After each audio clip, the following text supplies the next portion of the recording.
प्यारे बच्चों, आप लोगों का ऑनलाइन क्लास में बहुत बहुत स्वागत है। कल मैंने आप लोगों को जात व्यवस्था के उत्पत्ति के सिद्धांत में बताया था कि जात व्यवस्था की उत्पत्ति कैसे हुई। इसके बारे में मैंने आप लोगों को डिटेल जानकारी दी थी, जिसमें 4-5 टॉपिक आप लोगों को मैंने बताया था कि जात व्यवस्था की उत्पत्ति के परंपरागत सिद्धांत, जात व्यवस्था की उत्पत्ति के प्रजातीय सिद्धांत, जात व्यवस्था की उत्पत्ति के व्यवसायिक सिद्धांत, धार्मिक सिद्धांत। ये आप लोगों को जात व्यवस्था की उत्पत्ति के सिद्धांत के बारे में मैंने आप लोगों को बताया था। आज अगला टॉपिक है जात व्यवस्था के गुण। जाति व्यवस्था के गुण। आज हम लोग जात व्यवस्था के गुण के बारे में अध्ययन करेंगे, जिसमें देखेंगे कि जात व्यवस्था का व्यक्ति का समाज में, सामुदायिक जीवन में, सांस्कृतिक जीवन में, राजनीतिक जीवन में, आर्थिक जीवन में क्या योगदान देता है, इसके क्या गुण हैं। तो पहला हम लोग टॉपिक देखते हैं। इसमें हट्टन ने, समाजशास्त्री हट्टन, इन्होंने जात व्यवस्था के गुण मतलब महत्व के बारे में बताया है। उन्होंने अपनी पुस्तक कास्ट इन इंडिया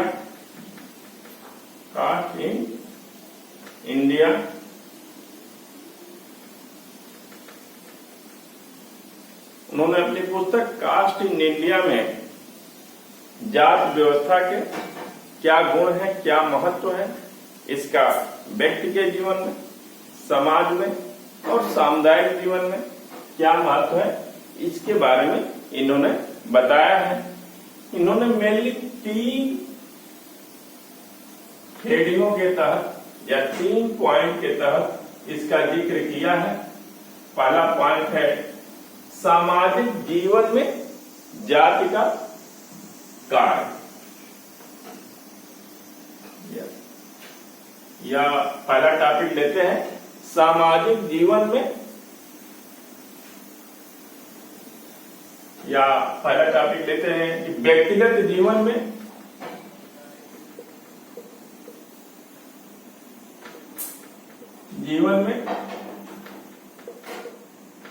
जाति के कार्य।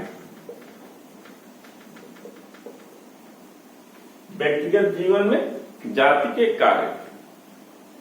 तो जैसा कि आप लोगों को मैंने बताया था कि जाति कैसे उत्पन्न हुई, तो जाति का अगर व्यक्तिगत जीवन में महत्वपूर्ण देखेंगे तो पहला पॉइंट आता है सामाजिक स्थिति। सामाजिक स्थिति,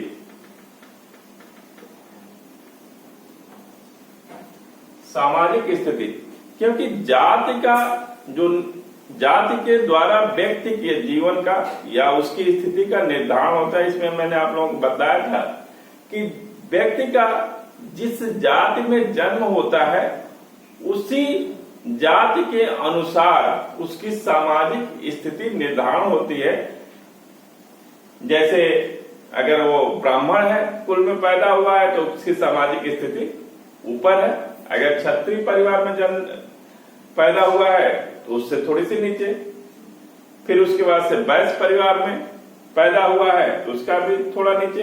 फिर शूद्र में पैदा हुआ है तो सबसे नीचे उसकी सामाजिक स्थिति का निर्धारण होता है।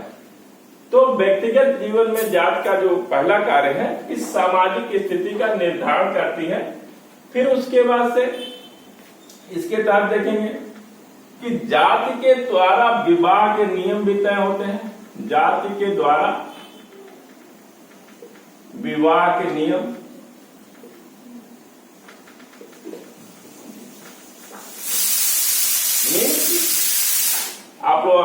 टॉपिक जब पढ़ेंगे तो विवाह देखेंगे कैसे होता है।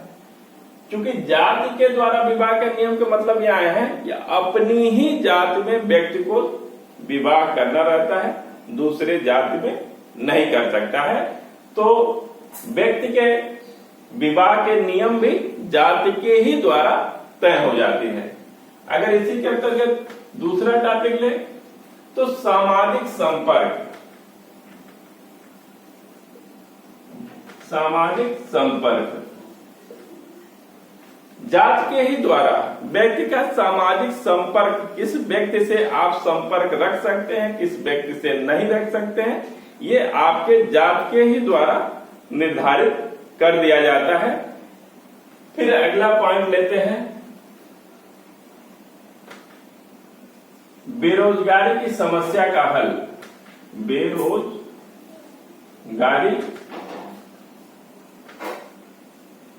समस्या का हल। क्योंकि आप लोगों को मैंने बतलाया था कि जाति का जो व्यवसाय होता है वो निर्धारित होता है। तो हर जाति के व्यक्ति कौन सा कार्य करता है ये पहले ही से निर्धारण है।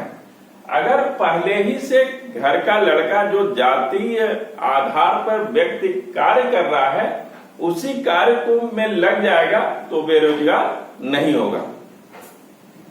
तो एक आजकल जो समस्याएं आम देखने को मिल रही है, तो बेरोजगारी का हल भी जातीय आधार पे हो जाता था कि जिस जात में वो जन्म लिया है वह जात जो कार्य कर रही है उसी के अनुसार उसको कार्य करना पड़ता था। और अगला इसी में एक पॉइंट ले ले कि चाहे बीमारी हो, कोई दुर्घटना घट गई या फिर वृद्धावस्था हो, दुर्घटना है, बीमारी है, चाहे अकेले हो गए, तो विभिन्न प्रकार के पहले जातीय संगठन होते थे। अगर व्यक्ति बीमार हो गया, कोई दुर्घटना हो गई, किसी कारण से अकेले हो गया, तो जातीय संगठन थे वो व्यक्ति को सपोर्ट करते थे, उसका जीवन निर्वाह हो सकता था। मगर अब ऐसा जातीय संगठन धीरे धीरे समाप्त हो रहे हैं। तो ये पहले टॉपिक के अंतर्गत इन्होंने आप लोगों ने देखा कि जाति के कार्य में व्यक्तिगत जीवन में क्या सपोर्ट है, इसका हम लोग यहाँ अध्ययन किए। और फिर दूसरा टॉपिक देखें तो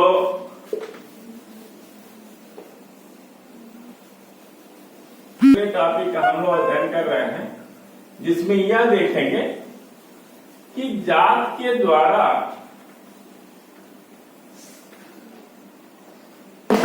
समुदाय में क्या काम। दूसरा अगर टॉपिक हम लोग देखें तो समुदाय के लिए जात क्या कार्य, समुदाय के लिए जाति के कार्य, समुदाय के लिए जाति के कार्य, कि जाति का समुदाय में काम क्या उपयोग है, क्या महत्व है या क्या गुण है। तो अगर आप देखेंगे तो रक्त शुद्धता,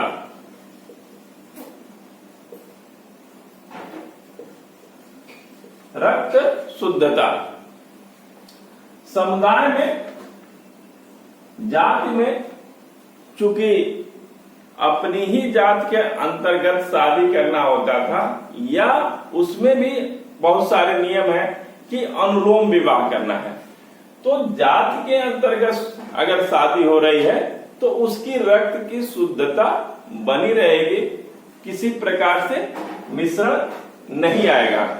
तो समुदाय के जीवन में जो जात का कार्य है, पहला है कि रक्त की शुद्धता को बनाए रखता है।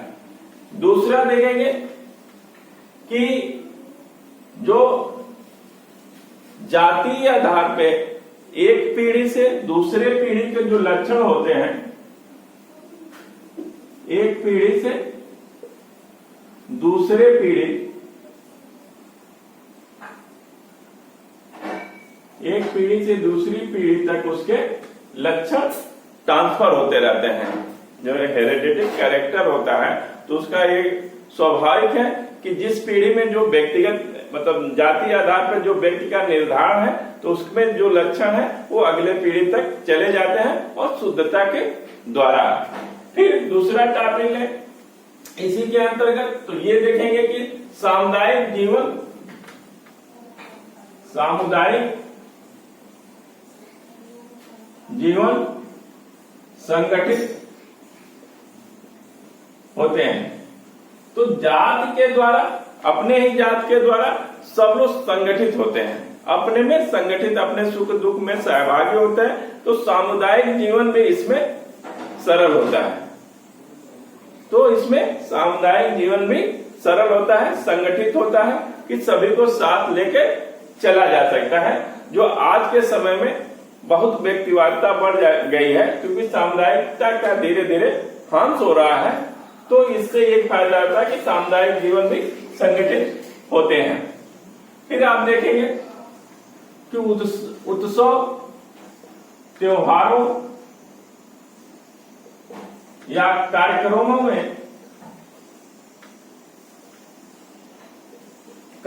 में जाति आधार पर लोग इकट्ठित होते हैं, एक दूसरे की भावनाओं को जानते हैं, उसको समस्याओं को सॉल्व करते हैं, एक दूसरे के लिए भी वो एक मनोरंजक माहौल पैदा करते हैं, जो आज के व्यक्तिवादी जीवन में बहुत कम देखने को मिल रहा है। आदमी को कोई दूसरा व्यक्ति नहीं मिल पा रहा है जिससे अपनी समस्या या अपने सुख दुख की बातें कर सके, मगर समुदाय जब जाति आधार पर संगठित था तो लोगों के उत्साह में, त्योहारों में, उनके कार्यक्रमों में बैठते थे और एक स्वस्थ मनोरंजन पैदा करते थे। तो ये हो गया दूसरा टॉपिक।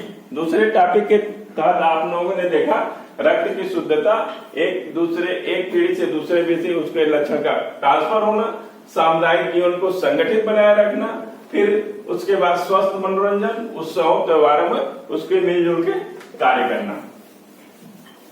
अब तीसरे टॉपिक के अंतर्गत हम चर्चा करते हैं, जिसमें तीसरा टॉपिक है समाज और राज्य में, समाज और राज्य में जाति के कार्य। अब तीसरा टॉपिक समाज और राज्य में जात के क्या कार्य हैं इसकी चर्चा करते हैं। तो अभी तक आप लोगों ने देखा कि किस तरह से जात व्यक्तिगत जीवन को क्या गुण पैदा देती है, महत्व देती है, फिर सामुदायिक जीवन को, और इसी तरह से आप देखेंगे कि किस तरह से जात समाज और राज्य को क्या सहयोग या क्या उसके गुण देखने को मिलते हैं। ये इसके अंतर्गत आप देखेंगे तो बाहरी संस्कृति के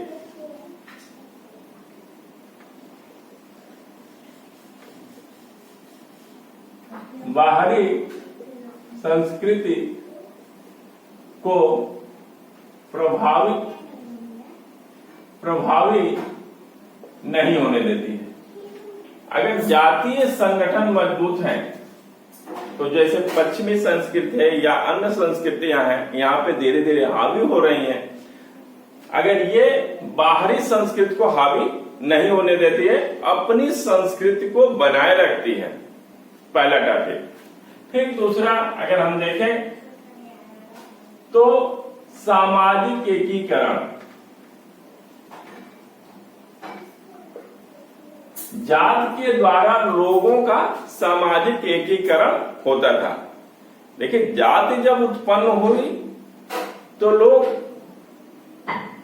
संगठन के लिए बनाए थे।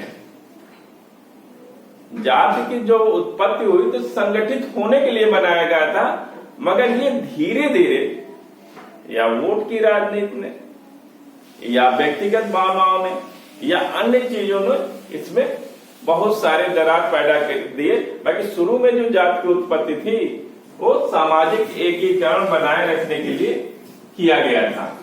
तो यहाँ पे हम देखते हैं कि जात का जो दूसरा कार्य बताया गया समाज और राज्य में कि सामाजिक एकीकरण, जात के द्वारा समाज में और राज्य के लिए एकीकरण पैदा करती है। दूसरा टॉपिक, तीसरा टॉपिक अगर देखें तो श्रम विभाजन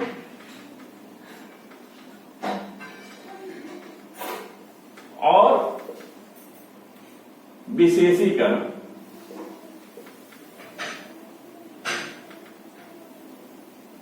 विशेषीकरण,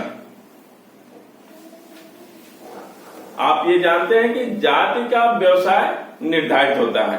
हर जात के व्यक्ति एक निश्चित व्यवसाय है। जैसे आप लोगों को बताया था कि ब्राह्मण के जो कार्य करता है वो पढ़ने पढ़ाने और कर्मकांड से संबंधित कार्य करता है।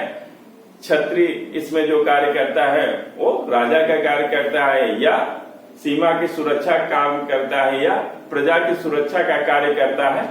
तो उसके बाद से वैश्य व्यापार संबंधित कार्य करता है, शूद्र इन लोगों की सेवा करता है।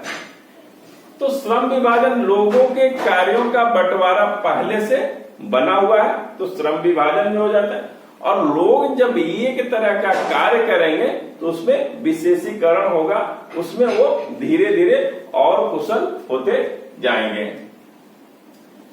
फिर उसके बाद से सहिष्णुता,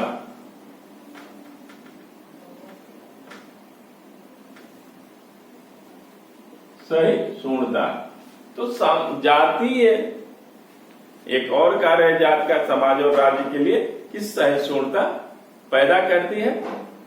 तो आप लोगों का आज जातीय व्यवस्था का क्या गुण है इसके बारे में बतलाया गया। आप लोग इसको अध्ययन करिएगा बुक के द्वारा, और जो भी समस्याएं हैं वो नंबर या व्हाट्सएप या अन्य किसी भी माध्यम से आप संपर्क कर सकते हैं। आप लोगों की व्यक्तिगत समस्याएं सॉल्व की जाएंगी। धन्यवाद। फिर कल का टॉपिक कल। धन्यवाद।